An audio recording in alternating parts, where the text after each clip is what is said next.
So apparently, Megan's paternal side have a new um, documentary, can one call it that, coming out shortly. I think maybe this Sunday, if I'm not mistaken. And it is it's quite epic apparently. And The world has never seen Meghan like this. The homecoming queen. The Markle family reunite. This would be your last interview ever. I mean, Treasured memories, it's truths, and secret tapes are all coming out. She would still be a waitress if it wasn't for Dad. They're not going to go away. This is going to change everything. God help us, They're Father unhealthy Jesus. for each other. It's a toxic relationship. Oh my God. Deathbed plea to the daughter he lost. How can I fix this? Oh my God. Okay, so this is coming out like, I don't know, maybe this weekend. I don't know if Megan is aware. I'm sure Megan is aware of it. I think Megan is aware of it. Look, I think that Megan is going to be fine. She's fine. She doesn't have time for it. She doesn't have time for it.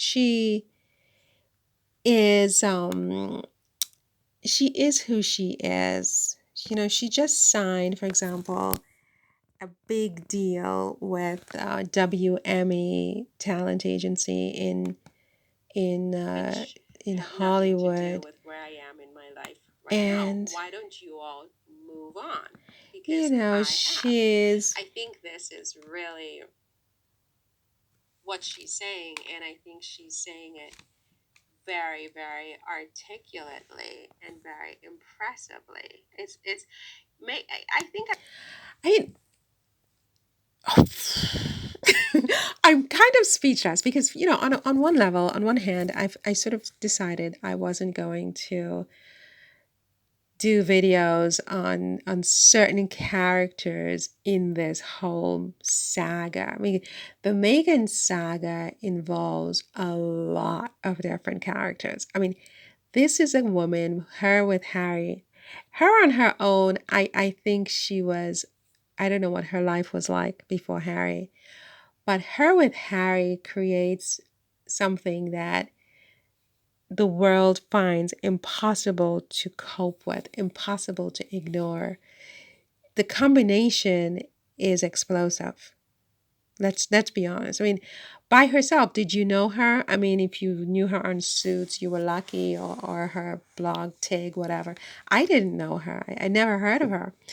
I knew Harry. I knew of Harry, obviously, but not Megan. But once she got with Harry, the combination, I mean, you knew Harry and you liked Harry, but I mean, Harry was just Harry. I think the combination of them together has created something very, very explosive. This was an explosive combination, and it just brought out so many people from so many places saying so many things. And some of those characters, I sort of said to myself a little while back, I wasn't going to cover those characters anymore just because I don't think there's a point to it. But, there is the fact that, this guy, Thomas Markle, is her father. And I've always had, I guess, a soft spot for fathers and for dads. You know what I mean? And I'm like, what happened? When I look back at their pictures when she was a little girl, for me, it's clear that he loved his daughter. I can't necessarily reconcile that dad with the dad I see now saying certain things about his daughter before the stroke, pre-stroke. I mean, I thought, wow, you know what I mean?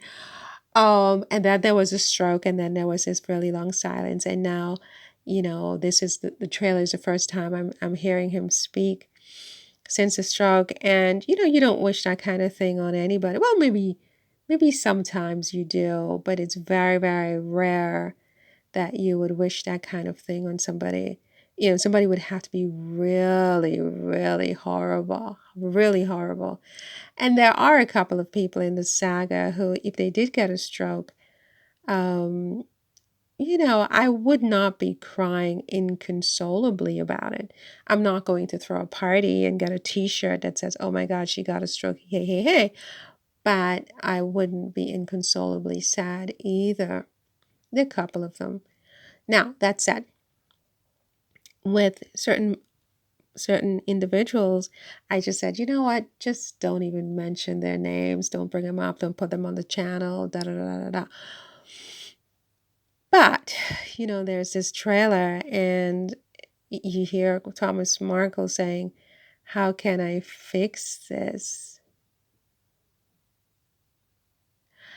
And you see how much he's being exploited. It's like pure exploitation.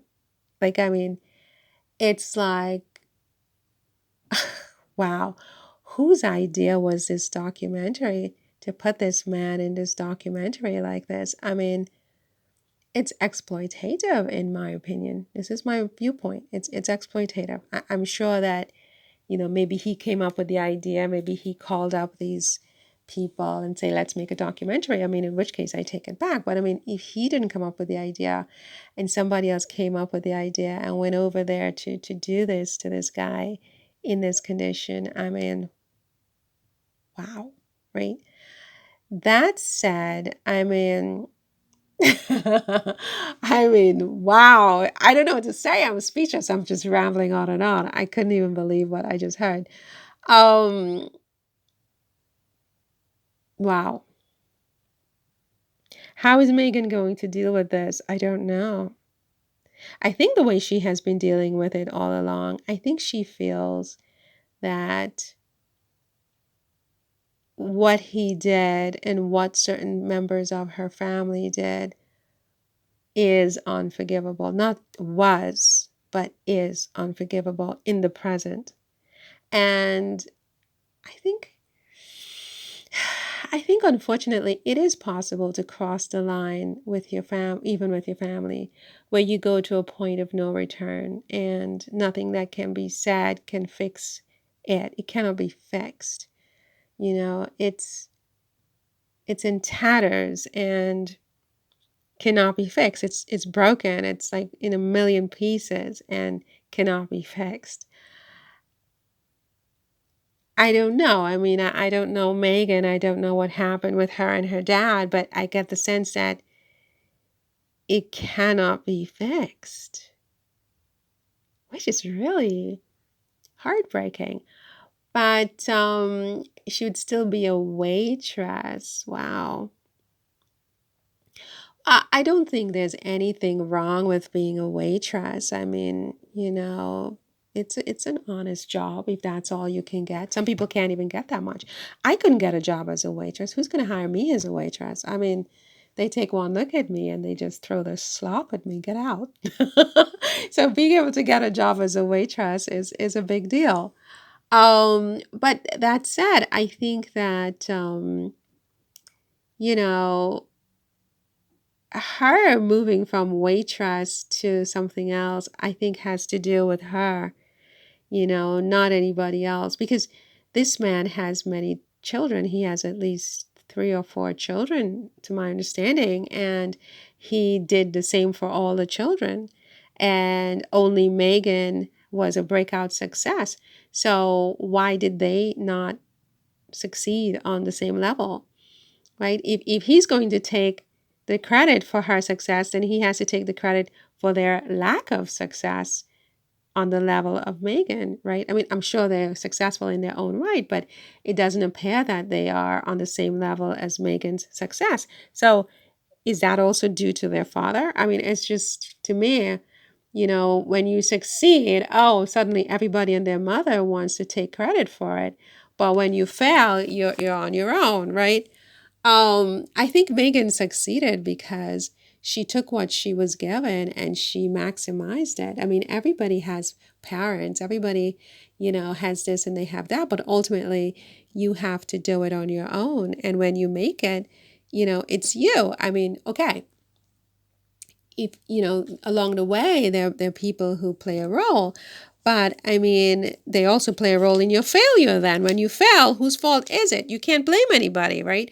But when you succeed, it's not because of your sheer force of will and your hard work, and you waking up at 6 o'clock in the morning and taking all these classes, and walking and for hours and hours because you don't have money to get on the bus, or driving a rickety car, or getting rejected, or crying yourself to sleep at night because you didn't get a position, or taking risk, or taking certain classes and making yourself better so that when the opportunities present themselves, or calling people who you're uncomfortable, but you take the initiative and you do this, and there's so many steps that are taken over the course of a person's life that makes a difference between whether they succeed or whether they fail.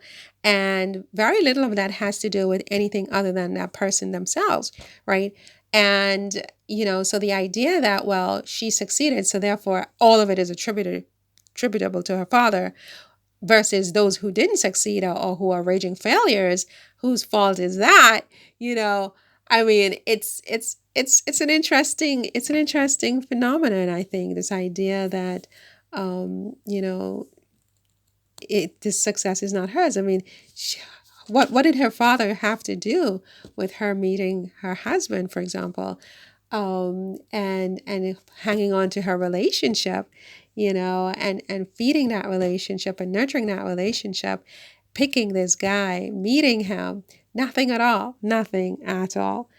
Um, her father did what he was supposed to do legally. He took care of her as a minor in the United States. When you have sex and you bring children into the world as a result of that sex, until that child is 18 or 21 or 26 or whatever it is, you are responsible for that child, and you don't get to be repaid by that child. You will have a legal obligation to pay for the rearing of the child, for the upbringing of the child, for the feeding of the child, for the education of the child, to the extent of your ability. This is the law of the United States.